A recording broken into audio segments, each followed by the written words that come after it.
कहानियों की अगली कड़ी में आज हम पढ़ेंगे राशि वाली बहू की कहानी। पूजा की शादी मुखर्जी नगर के कमल के साथ हो जाती है। पूजा को सुबह उठते ही अखबार में अपनी राशि पढ़ने का एक अलग ही भूत सवार था। वो उसे बिना पढ़े बगैर दिन की शुरुआत भी नहीं करती थी। देखो तो आज मेरी राशि में क्या लिखा है।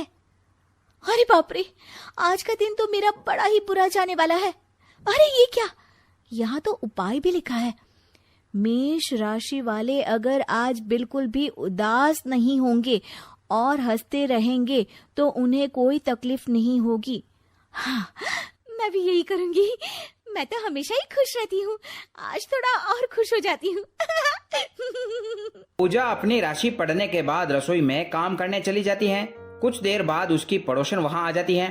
पूजा की सास और पूजा उसे मिलते हैं। अरे उषा, क्या हुआ?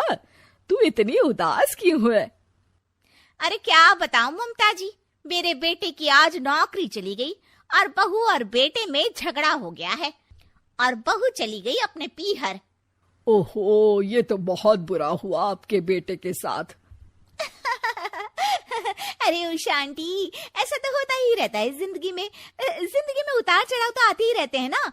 और मौके मिलेंगे आपके बेटे को, आप तो बस जियो मुस्कुराकर, खुश रहो, क्या पता कल हो ना हो। पूजा की ऐसी बात सुनकर दोनों ही पूजा की तरफ देखते हैं। पूजा के जाने के बाद पड़ोसन कहती है, ममता जी, आपकी बहू तो बड़ी अजीब है। अफसोस जताने की बजाय मुझे ज्ञान देकर चली गई। अगले दिन पूजा फिर अखबार में अपनी राशि पढ़ रही होती है। मेष राशि वालों का आज दिन बहुत अच्छा जाएगा, परंतु वे आज अपना मुंह ना खोले, जितना हो सके मौन रहे, वरना वाणी दोष से काफी नुकसान उठाना पड़ सकता है। बाप रे पूजा, आज से तेरा मौन व्रत शुरू। तभी कमरे में कमल आ जाता है। पूजा, आज रविवार है। मेरे दोस्त हरीश ने तुम्हें और मुझे खाने पर बुलाया है। जल्दी से रेडी हो जाओ। ओफो, दोस्त के घर जाएंगे तो बातें भी करनी पड़ेगी। पूजा कुछ बोलने के बजाय अपना सर हिलाकर मना कर देती है। अरे सर हिलाकर क्यों मना कर रही हो? कुछ बोलो भी। पूजा फिर से सिर हिलाती है और अखबार में आई मेष राशि कमल को दिखाती है। ओफो, तुम भी क्या इन सब में विश्वास करती हो पूजा? इसमें लिखा होगा कि कुएं में कूद जाओ, तो क्या कूद जाओगी? पूजा पहले हाँ का इशारा करती है और बाद में समझ आने पर ना का इशारा करती है। तुम रखो मौन व्रत। मैं जा रहा हूँ हरीश के घर। कह दूंगा तुम्हारी तबीयत ठीक नहीं है। वैसे सच्ची है, तुम्हें तो इलाज की जरूरत हो गई है। जैसे ही रात की 12 बजती हैं, पूजा अपना मौन व्रत तोड़ देती हैं। चलो, आज तो कुछ भी बुरा नहीं हुआ। ये उपाय तो सच में काम आता है। मैं अब इन्हें और भी ईमानदारी से निभाऊंगी। फिर क्या था, देखते ही देखते पूजा को राशि पढ़ने का भूत सवार हो जाता है। वो रोज कुछ ना कुछ उपाय करती रहती हैं। एक दिन उसकी सास कहती हैं, बहू, जा मार्केट जाकर ये सामान तो ले आ। अरे नहीं नहीं मम्मी जी, आज तो राहु काल है। आज मेरा घर से निकलना खतरे से खाली नहीं है। मेरी राशि में लिखा है कि आज के दिन यात्रा मत करे, एक्सीडेंट हो सकता है। और अगले 1 हफ्ते तक घर पर ही रुकना है मुझे। अरे बहू, इतना वहम अच्छा नहीं होता है। तू इन सब बातों पर विश्वास मत कर। पूजा अपनी सास की बात नहीं मानती हैं। जब सब सो जाते हैं तो पूजा छत पर बर्फीले पानी की बाल्टी में पैर डालकर खड़ी हो जाती हैं। मेरी कुंडली में राहु काल चल रहा है।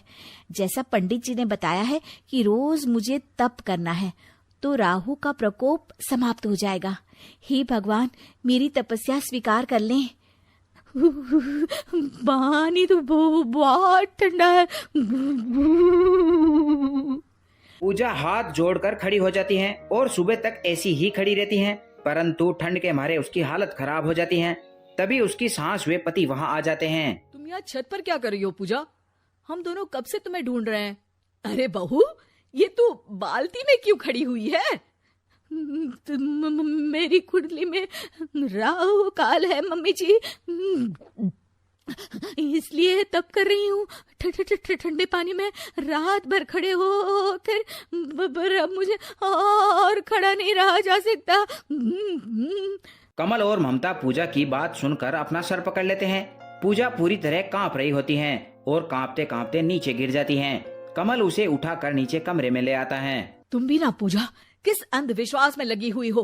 बहू, अपनी तबीयत खराब करके कोई भी उपाय सफल नहीं होता, समझी? जी मम्मी जी, हाँ आप ठीक कहती हैं। आज से मैं ये सब करना बंद कर दूं।